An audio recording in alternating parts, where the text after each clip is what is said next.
tidak lebih tidak berharga dari kamu. Ingat baik-baik, ini kalian pasti yang masuk jurusan Indonesia pasti tahu bedanya gitu. Yang pertama kalimat positif, yang kedua kalimat negasi gitu ya. Oke, saya ubah. Kamu sama mereka sama-sama berharga. Yang bikin kita berharga cuma karena satu alasan. Bahkan kamu sama tukang OB gitu ya, cleaning service, kamu itu dia juga berharganya sama kamu. Terus kamu bilang, kamu sama direktur dokter gigi yang jadi menteri keuangan tuh Menko Menko apa gitu ya, yang ekonomi itu dokter gigi loh, itu cuma dia doang gitu. Tapi kamu sama menteri itu berharganya sama. Apa yang bikin kita berharga? Cuma satu alasan, karena kita diciptakan segambar dan serupa dengan Allah. Karena kita ini manusia, cuma itu. Tapi sering kali kita nganggap orang lain remeh, rendah, gara-gara cuma kerjaannya cuma gitu, atau penampilannya begitu dan seterusnya. Saya belajar, dan itu susah karena dari kecil orang tua kita udah sering bilang begini, nah kalau besar jadi orang ya nak, belajar baik-baik yang bisa jadi orang. Perhatikan, oke, saya ngerti. Iya, mama saya kalau saya bilang udah gede, saya bilang sama mama dulu kan pernah bilang kalau udah besar jadi orang. Kata mama saya, ngerti lah maksudnya. Iya, ngerti maksudnya. Tapi coba ingat baik-baik. Anak kecil akan berpikir bahwa kalau saya nggak sukses, saya bukan orang. Orang yang sukses juga menganggap orang yang nggak sukses itu bukan orang. Jadi nggak usah pakai kumul aja.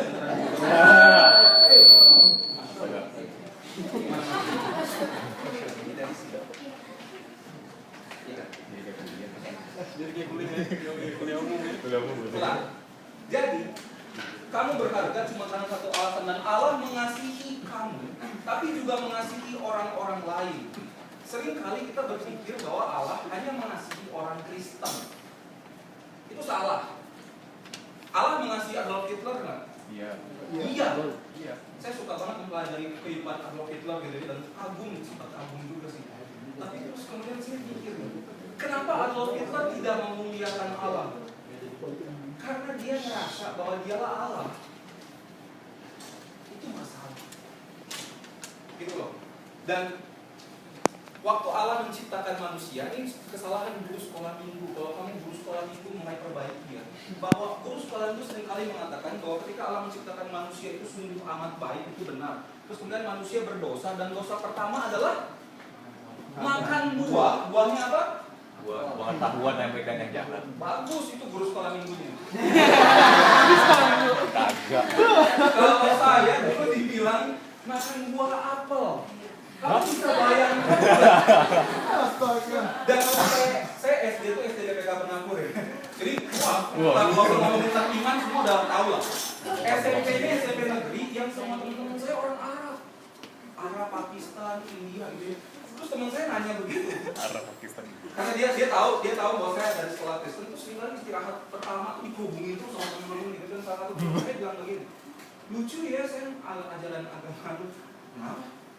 Masa cuma gara-gara satu orang makan buah apel terus seluruh keturunannya jadi berdosa? Terus saya mikir, ini goblok banget ya ajaran gue.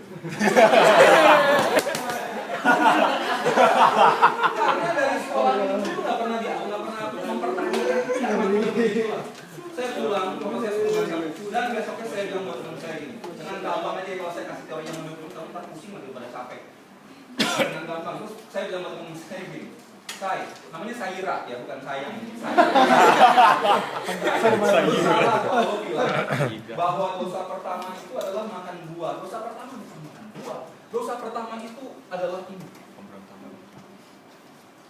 Sebelum mereka makan buah, mereka sudah punya hati yang ingin jadi Allah, edging God out. Mereka sudah ingin jadi Allah. Buah itu menarik karena mereka pengen, ini bisa bikin gue jadi Allah. Kalau gue jadi Allah, gue gak butuh Allah yang sebenarnya. Sebelum makan buah sudah ada dosa ini. Dan buahnya bukan buah apel, tapi buah pohon pengetahuan yang baik dan yang jahat. Perhatikan baik-baik, dosa pertama, murka Allah. Tadi Roma pasal 1 dan murka Allah itu muncul karena kefasikan manusia. Fasik itu berarti menganggap Allah Kalau dalam Alkitab tuh banyak sekali arti-artinya. Tapi arti umum dari fasik adalah menganggap Allah tidak ada. Orang fasik berkata Allah tidak ada, termasuk. Dan banyak orang, bahkan orang beragama, Indonesia ini orang semuanya beragama. Tapi ada begitu banyak orang Indonesia yang hidupnya kayak ateis praktis.